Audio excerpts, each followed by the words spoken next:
Hello viewers, आज ये मेरा वीडियो डीओसी मॉड्यूल पे है। डेट ऑफ कंप्लीशन, मतलब how to contractor apply for DOC and how the DOC will be approved and sanction and issued to letter to the contractor. तो आज मैं एक डिवीज़न की लॉगिन आईडी, जो कि बेंगलोर डिवीज़न की लॉगिन आईडी है, उस लॉगिन आईडी से उनका एलओए लेकर मैं अपनी जो ट्रेनिंग वाली वेबसाइट है उस वेबसाइट पे डेमो दिखाऊंगा कैसे डीओसी एक्सटेंड करना है। तो STNC मैं बेंगलोर सीनियर डीएन का एक आईडी लेकर उनका ही एलवे पे ये डेमो दिखाऊंगा।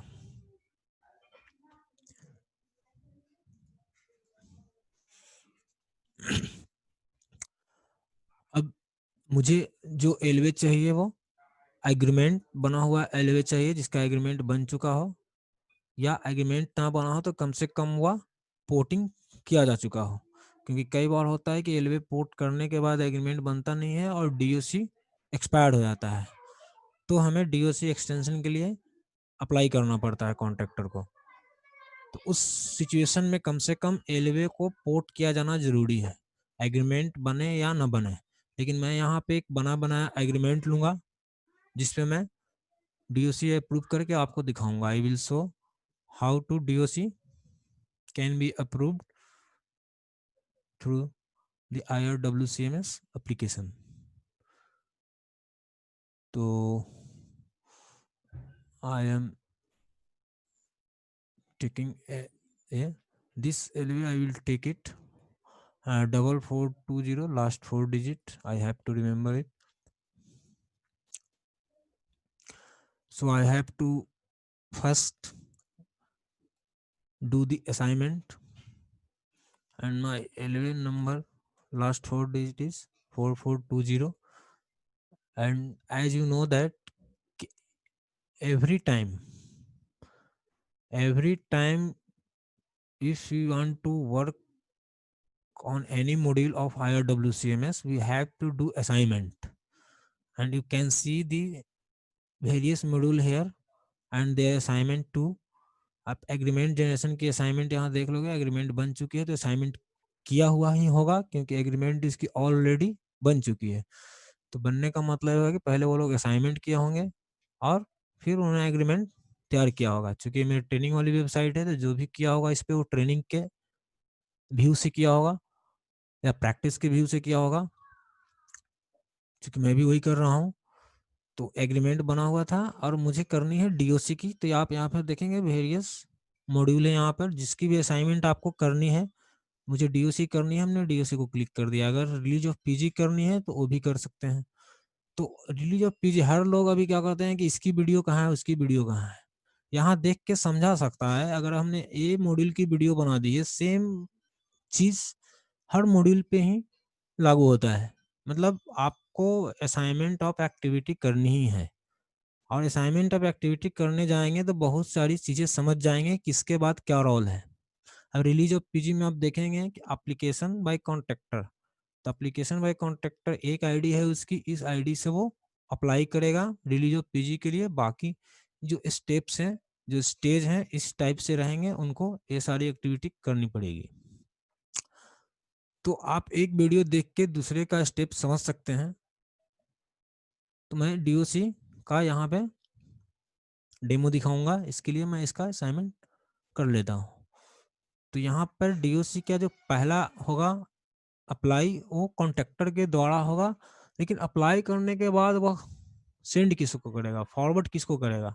तो उसके लिए डिवीजन से असाइनमेंट होना बहुत जरूरी है। कॉन्ट्रैक्टर के बहुत सारे मुझे फ़ोन आते हैं कि मैं जब डीओसी का अप्लाई कर रहा हूँ तो असाइनमेंट के लिए चेक योर असाइनमेंट ऐसा करके वेब पेज पे एक मैसेज आ रहा है। तो उसके वो मैसेज इसलिए आता है कि यहाँ पे असाइनमेंट नहीं किया रहता है। इस बात पर ध्यान रखें कि जब तक डिवीजन असाइनमेंट नहीं करेगा यहाँ, तब तक आप अप्लाई फॉर्म तो फिलअप कर देंगे लेकिन उसको फॉरवर्ड नहीं कर पाएंगे। So if assignment is not done here, you can't contractor can't forward the DOC from his login ID. So if contractor want to apply for DOC, he should contact division and make the assignment for DOC. Yeah, suggest to them to make assignment for DOC.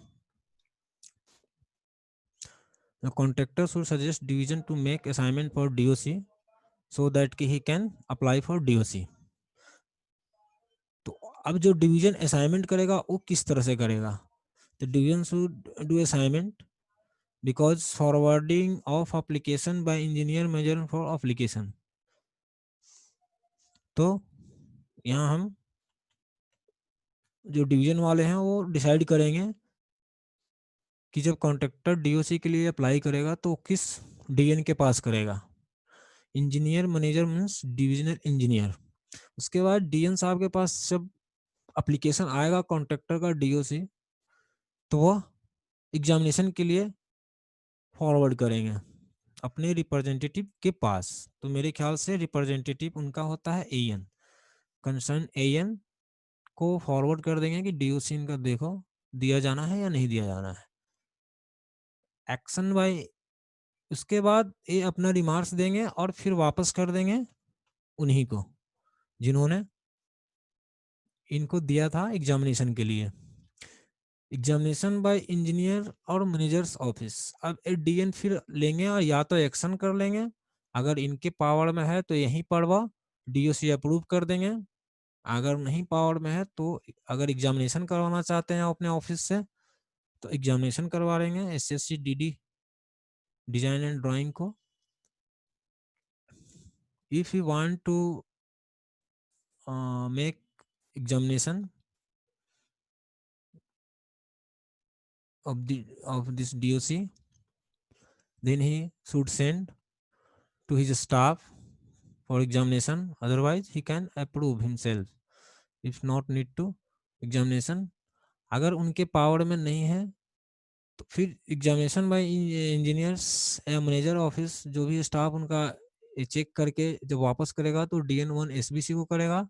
और फिर ये जो है action by CSA जो रहेंगे वो भेजेंगे. अगर कॉन्ट्रैक्ट साइनिंग अथॉरिटी ए इंजीनियर नहीं है, अगर कोई दूसरा है तो फिर ये उनके पास भेजना पड़ेगा. सीनियर DN को मैं यहाँ पर CSA बना लेता हूँ ताकि जब इनके पावर में अगर नहीं है, इस इंजीनियर के पावर में DOC अप्रूव करना नहीं है तो वो CSA को भेज के DOC अप्रूव करवाएंगे.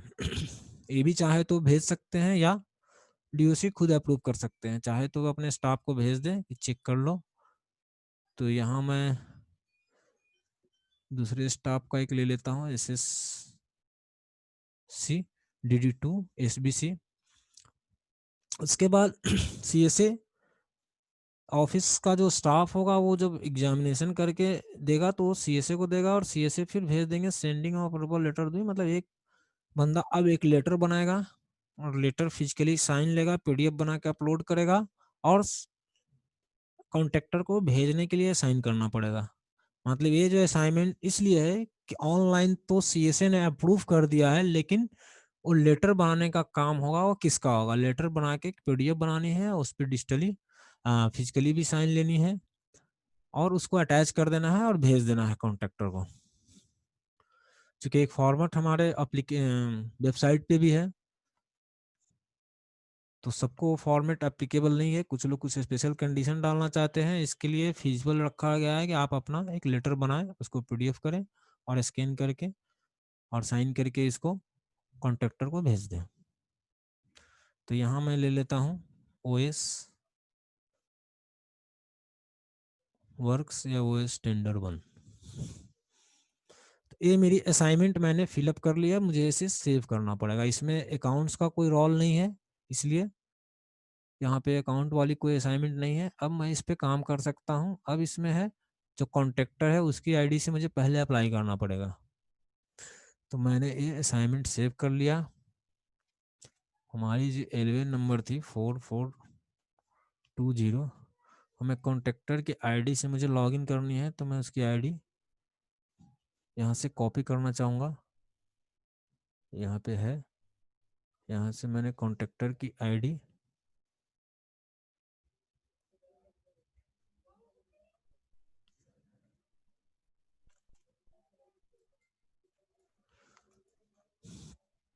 कॉपी कर ली।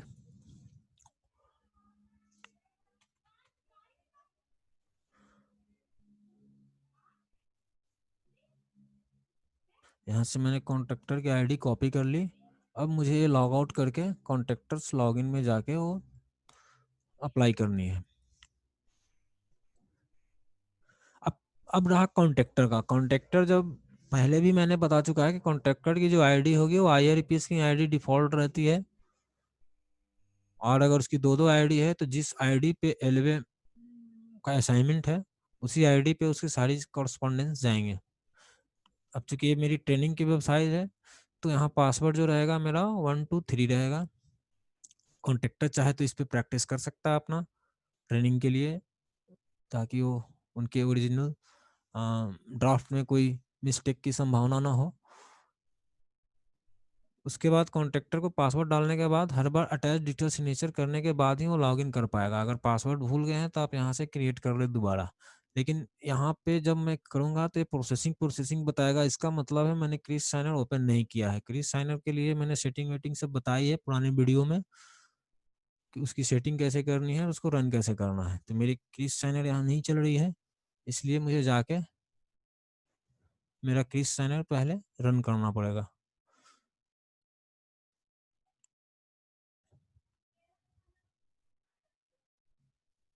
ये रहा हमारा क्रिस साइनर।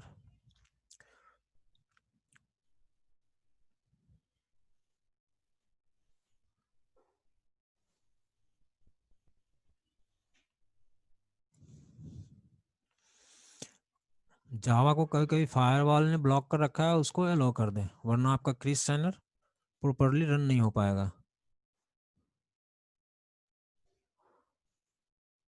अब मुझे पेज फिर से रिफ्रेश करना पड़ेगा और फिर से लॉगिन आईडी डालनी पड़ेगी और फिर से मैं अटैच डिजिटल सिग्नेचर करूंगा। तो अभी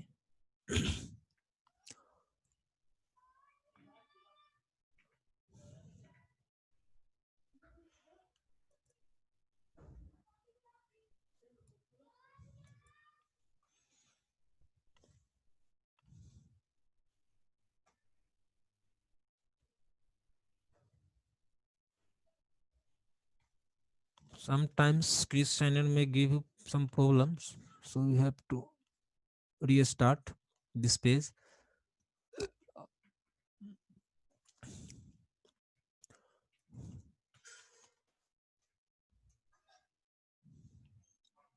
Now Chris Signer is open and my digital signature, that is a test digital signature. This is a and this is a virtual digital signature जो कि हम टेस्टिंग के लिए यूज करते हैं। लेकिन यहाँ जब आप ओरिजिनल वेबसाइट पे काम करेंगे अपने एग्रीमेंट के लिए, ओरिजिनल एग्रीमेंट के लिए, तो आपका ओरिजिनल DOC दिखना चाहिए, उसको सिलेक्ट करके आप साइन करें। ये सिर्फ टेस्ट के लिए है। अगर आपके पास 2-3 DSC लगे हुए हैं तो यहाँ 2-3 DSC आ जाएंगे। लेकिन याद रखना है कॉन्ट्रैक्टर को कि PKI सर्वर साइनर जो कि IRPS के लिए काम करती है, उसको जब IRWCMS पे काम करे तो उसको क्लोज कर दें, एग्जिट हो जाए उस साइनर से और क्रिस साइनर को रन करें। अब मैंने डिजिटल सिग्नेचर अटैच कर दिया है। अब मैं लॉगिन कर देता हूँ और मुझे करनी थी अप्लाई DOC के लिए। तो हम यहाँ से DOC के लिए अप्लाई करेंगे और हमारा जो एलवे था ये वाली था 4420 वाली, हमने इसको सिलेक्ट कर लिया। सिंपल है। और यहाँ पे DOC के लिए किसी ने अप्लाई कर रखा है तो फिर सिर्फ मैं बता दूंगा कैसे करना है। तो यहाँ पर एप्लीकेशन फॉर DOC है। एड्रेस मैंने DN1 SBC को सिलेक्ट किया था तो यहाँ आ गया है। DOC अप्लाई तो नहीं कर रखी है। यहाँ पर कुछ चीज़ें ऑटोमेटिक डिफ़ॉल्ट फील्ड अप आती है, मतलब फिल की हुई है यहाँ पे। अब मुझे इसे ADN1 को भी मैं कॉपी कर लेता हूँ, एक ADN1 SBC। उसके बाद कॉन्ट्रैक्टर्स लेटर जो भी है 123 आप डाल दें। डेट, आज का डेट आया यहाँ पे, और इस डेट को आप पुराने बैक डेट में कर सकते हैं। Extension sought with PBC, extension sought with PBC yes या नो, तो मैं यहाँ नो कर देता हूँ। यूजर्स को ज़्यादा मालूम रहेगा उनको यस करना है या नो करना है, क्योंकि मुझे ज़्यादा नहीं मालूम इसलिए मैंने इसको नो कर लिया है। DOC extension out up to, अभी ओरिजिनल DOC जो है 27/9/2020 तक थी, अब मुझे DOC चाहिए कब तक, तो मैं बोल देता हूँ 31/1/2021 तक चाहिए। तो this is the original DOC और this is the field for DOC which has to be sought. और अगर कोई डॉक्यूमेंट है, कोई डॉक्यूमेंट नहीं, आपको एक डॉक्यूमेंट यहाँ डालना कंपलसरी है और उसको साइन भी करना कंपलसरी है। तो मैं एक PDF डॉक्यूमेंट ले लेता हूँ यहाँ से, एक मैंने PDF डॉक्यूमेंट ले ली और उसका एक नाम दे दिया, DOC नेम डिस्क्रिप्शन। और पहले मुझे इसे सेव करना है, क्योंकि आप देखेंगे सेव बटन एक्टिव है, forward to engineer button active नहीं है। वो forward to engineer button button तब एक्टिव होगा जब इसको हम सेव करेंगे और जो हमने डॉक्यूमेंट अपने अपलोड की है उसको डिजिटली साइन करेंगे, तब हमने सेव कर दिया। अब हमारा जो एक डॉक्यूमेंट है वहाँ अटैच में यहाँ आ गया अपलोड डॉक्यूमेंट्स। अपलोड डॉक्यूमेंट्स में एक डॉक्यूमेंट अटैचमेंट में यहाँ डिफॉल्ट अभी मैंने जो अपलोड किया था वो आ गया है। हमने जो बाकी चीज़ें यहाँ पे फिलअप करी थी वो सारी चीज़ें हैं। अब इसको साइन जब तक नहीं करेंगे forward to engineer button active नहीं होगा। तो इसे साइन करनी है, साइन करेंगे। अब हमारा DOC DSC और क्रिस साइनर ओपन होना चाहिए।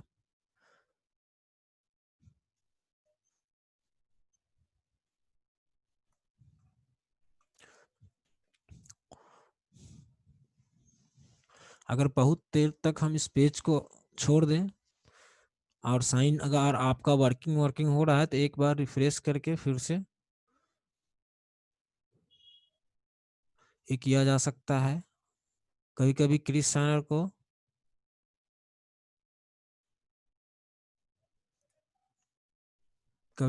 साइनर को दोबारा ही रन करने की आवश्यकता होती है अगर आपका साइनर नहीं खुल रहा है। तो मैंने इस पेज को फिर से सिर्फ रिफ्रेश किया, क्रिस साइनर री रन करने की जरूरत नहीं पड़ी, कभी कभी करना पड़ सकता है। तो आप ज़्यादा पैनिक ना हो, ना खोले तो आपको ट्राई करना पड़ेगा एक दो बार पेज रिफ्रेश करके और क्रिस साइनर को दोबारा रन करके। तो हमने ये जो डॉक्यूमेंट अपलोड की थी उसको अब साइन कर दिया और साइन होने के बाद यहाँ साइन दिख रहा है। अब ये फॉरवर्ड टू इंजीनियर जो बटन है हमारी एक्टिव हो गई है।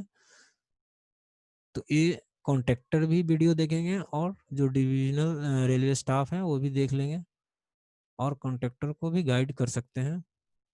एक दूसरे को गाइड करके इस मॉड्यूल पे काम किया जा सकता है। तो ये अब हमने DN1 SBC को फॉरवर्ड कर दी, एप्लीकेशन चला गया है। अगर अब मुझे जो लॉगिन आईडी है DN1 SBC की लॉगिन आईडी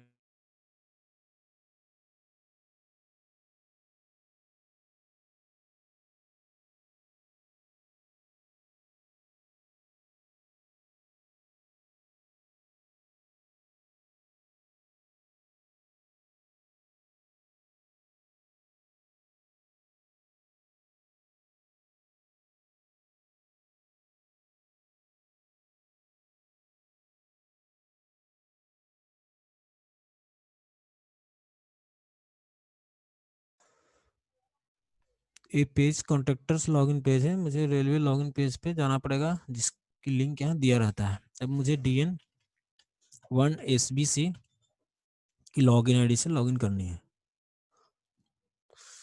तो अभी तक आपने समझा कि कॉन्ट्रैक्टर को एक अटैचमेंट लगानी है, उसको साइन करनी है, तब जाके DOC एप्लीकेशन कंप्लीट होगा और तब उसको फॉरवर्ड कर पाएगा, अदरवाइज फॉरवर्ड नहीं कर पाएगा।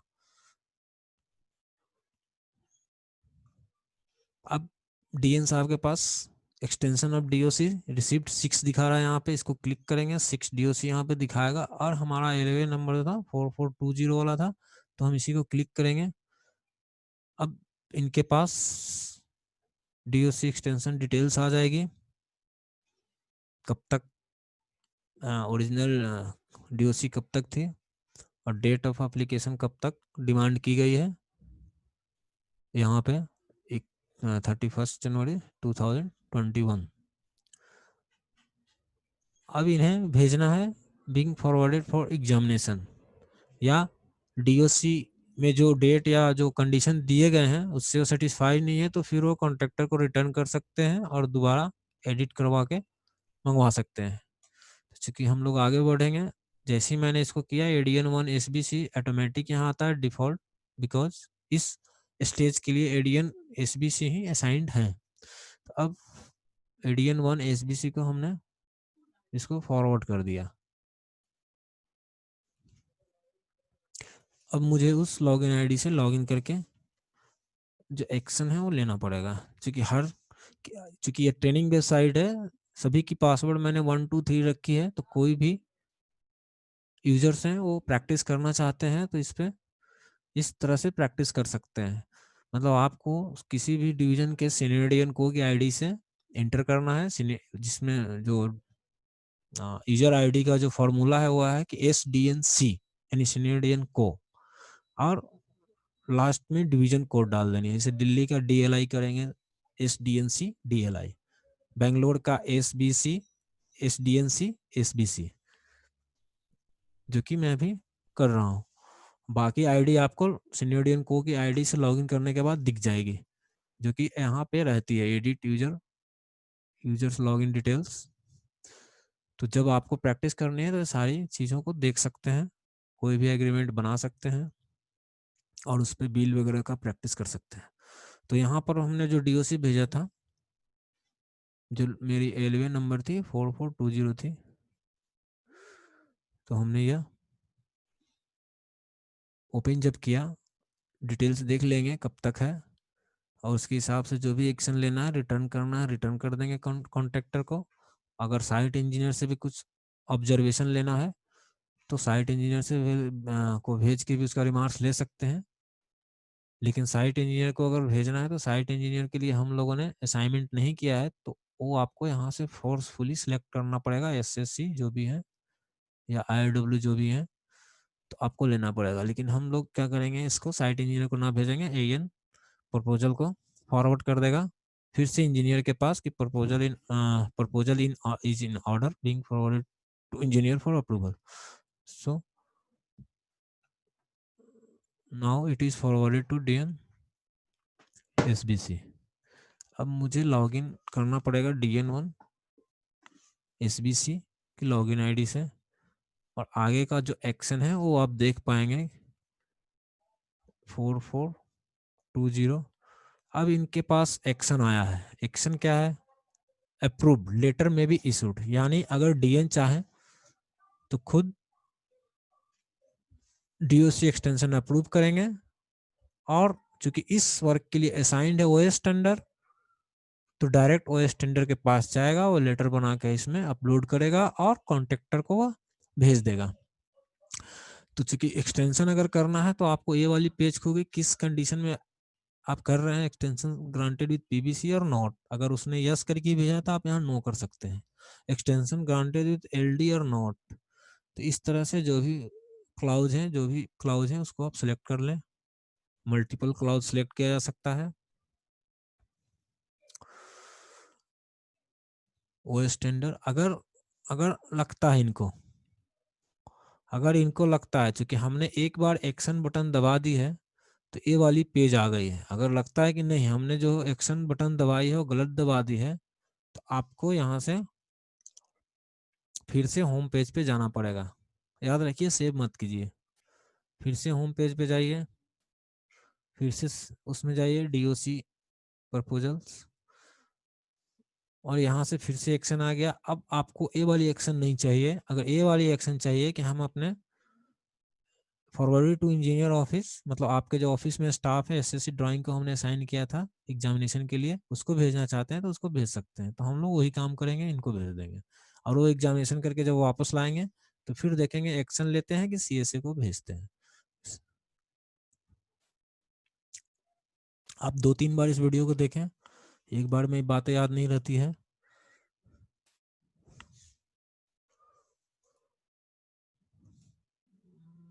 अब इनके पास DOC एक आया है जो कि DNSBC ने भेजा वही है। अब ये रिमार्क्स देंगे प्रपोजल इन ऑर्डर या रिटर्न। अगर उनको लगता है कुछ गलत है तो वो गलत बोल के DN को दे देंगे और DN कॉन्ट्रैक्टर को देंगे कि इसमें कुछ करेक्शन कर लो।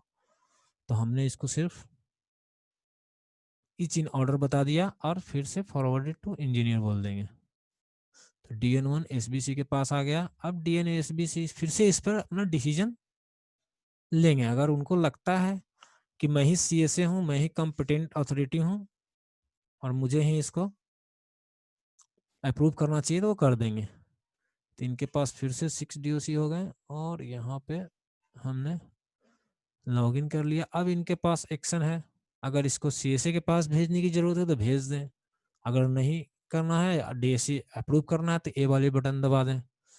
लेकिन ये चारों बटन आपको फाइनली कंसीडर करके दबाना, नहीं तो ये करेंगे तो बाकी ऑप्शन निकल जाते हैं, फिर से आपको रिफ्रेश करके या फिर से पेज ओपन करके इस पे आना पड़ेगा। तो अभी चूंकि मैंने असाइनमेंट फुल कर ली थी तो मैं पूरा फुल प्रोसेस आपको दिखाऊंगा। अगर जरूरत नहीं है तो आप DOC यहाँ अप्रूव कर सकते हैं। तो मैं CSA को भेजता हूँ। CSA चूंकि मैंने सीनियर DN को SBC को असाइन किया था तो डिफॉल्ट जो है ऑटोमेटिक यहाँ पे सीनियर DN को की ID आ गई है और मैंने ये उनके पास भेज दिया है।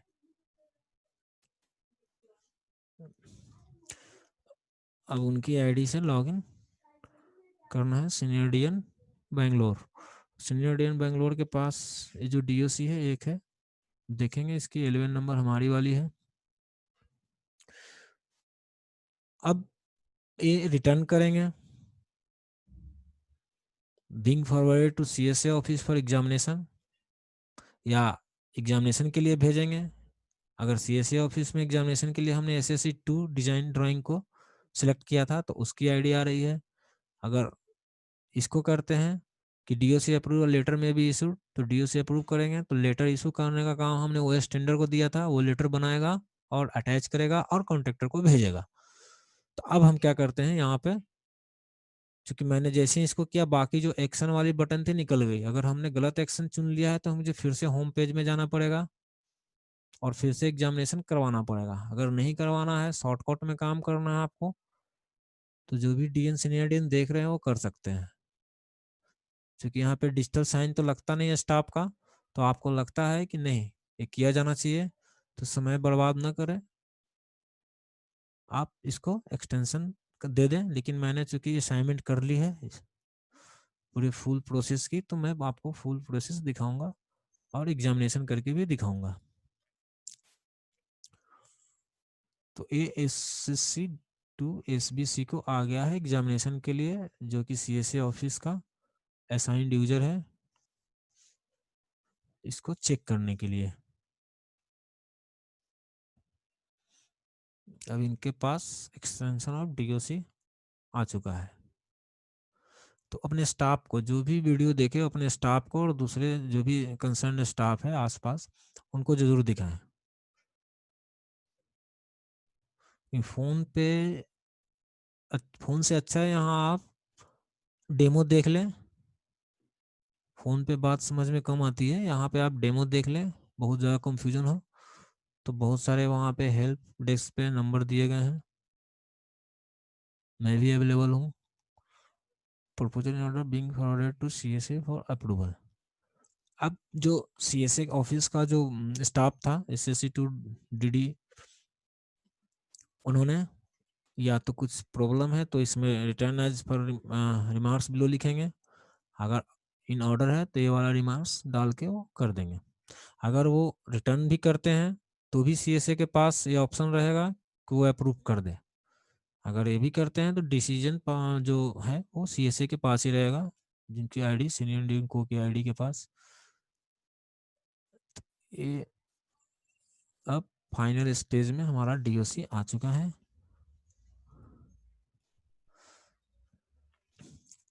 अब यहाँ DOC ये वाली यहाँ आ गई है। अब फाइनल आपको, अब तो DSC हर जगह से इज इन ऑर्डर आ गया है, तो एक्सटेंशन ऑफ DOC अप्रूव्ड अब मैं ले रहा हूँ। अब एक्सटेंशन करते ही बाकी सारे ऑप्शन खुल जाते हैं कि आप किस कंडीशन पे एक्सटेंशन दे रहे हैं, किस क्लाउज के अंडर में दे रहे हैं। तो मैंने क्लाउज सेलेक्ट कर लिया है। अब आपको देखना है, ये सारे जो चीज़ें हैं मैं नहीं बताऊंगा, वो आपके ब्रांच ऑफिसर से पूछ के करनी है। इन चीज़ों के लिए कोई भी क्रिस का जो स्टाफ है वो आपको नहीं बता पाएगा, ये पॉलिसी मैटर है। कुछ चीज़ें जो होती है आपके डिवीजन के जो ऑफिसर हैं या पुराने स्टाफ हैं वो आपको बताएंगे कि कौन सा इसमें सेलेक्ट करो। तो अब ये डीओसी अप्रूव कर दिया इन्होंने, और डीओसी अप्रूव करके वो स्टैंड को भेज रहे हैं कि आप इस पे लेटर बना के कॉन्ट्रैक्टर को दे दो। अब वो टेंडर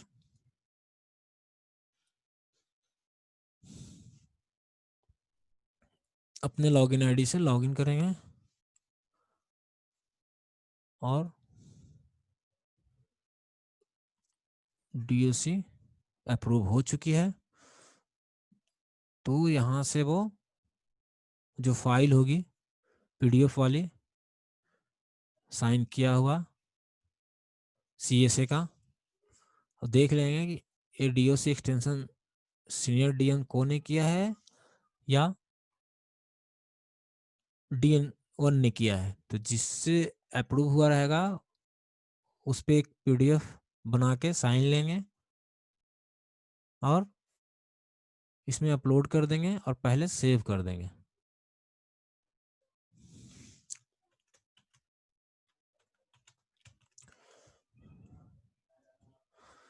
मैंने इसको सेव कर दिया।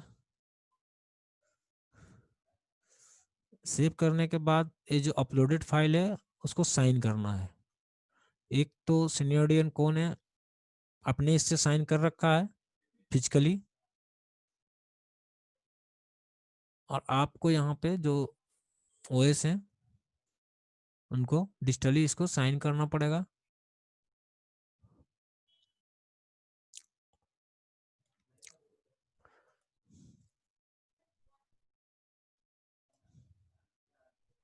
चूंकि अप्रूवल वाली साइन सीनियर की रहेगी, लेकिन चूंकि ये भेज रहे हैं सेंड कर रहे हैं कॉन्ट्रैक्टर को, अब मैंने इसको कॉन्ट्रैक्टर को फॉरवर्ड कर दिया, DOC proposal mark to contractor. अब ये जो डीओसी है जब हम बिलिंग के लिए जाएंगे तो वहाँ जो डीओसी है नए वाली हमारी जो डीओसी वो दिखनी चाहिए। अगर नहीं दिखती है तो फिर स्क्रीनशॉट लीजिए। अगर डीओसी हमने ये स्टेज तक आके भी हमारी डीओसी बिलिंग के स्टेज में नहीं दिख रही है, जब बिल के लिए हम लोग जाते हैं और बिल स्टार्ट करते हैं और वहाँ वो नहीं दिख रही है, तो आप मुझे वो एक स्क्रीनशॉट लेके डिस्क्राइब करके कि हमने डीओसी इस तारीख को एक्सटेंड किया, अप्रूव हो गया है, और ये डीओसी का जो स्टेटस है यहाँ पे आप देख सकते हैं, extension of DOC bank website में। 2 मिनट के लिए कभी कभी ऐसा प्रॉब्लम आ सकता है, डाउन मेंटेनेंस।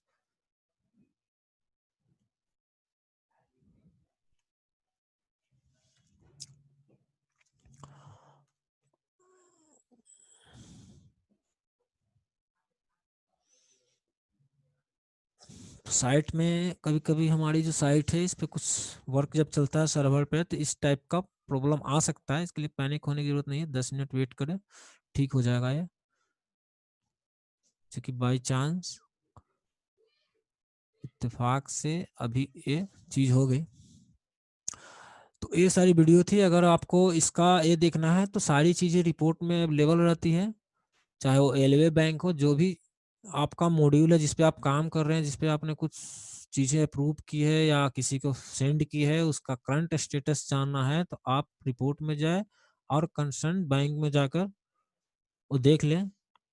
क्योंकि कई बार हम चीज़ें रिटर्न करते हैं, गलती हो जाती है, करेक्ट करना पड़ता है, तो हम गलत लोगों को भेज देते हैं तो वो प्रोसेसिंग वाली स्टेज में चली जाएगी। तो फिर वो आपको पता करना पड़ेगा कि किस स्टेज में है, और स्टेज वाइज ही हम कंसर्न यूजर को भेज के फिर से उसको करेक्ट करवा सकते हैं, वरना एक्शन वाली बटन नहीं आती है। अगर गलत यूजर्स को चला गया जो कि उस स्टेज के लिए साइन नहीं है तो फिर प्रोसेसिंग वाली स्क्रीन आ जाएगी और एक्शन बटन नहीं मिलेगा, सिर्फ फॉरवर्ड सेव का बटन आता है। तो याद रखे, ये हर मॉड्यूल में इसी तरह होता है, जिसके लिए हमने एक वीडियो बनाई थी IRWCMS रिवाइज वीडियो 1 यूट्यूब पे, जिसमें ये बताया गया था कैसे रिटर्न करना है और कैसे कुछ गलत हो जाए तो कैसे उसमें करेक्शन करना है। क्योंकि वो एग्रीमेंट पे थी, लेकिन बाकी सब मॉड्यूल में इसी तरह काम होता है। कि आप करंट स्टेज चेक कीजिए और उस करंट स्टेज वर्सेस कौन सा यूजर असाइंड है उसको देखिए, और उसी यूजर के पास वो ड्राफ्ट होना चाहिए उस समय। अगर दूसरे के पास है तो एक्शन बटन नहीं आएगी। ठीक है, तो आशा I hope this will help you for on DOC module. Okay, thank you.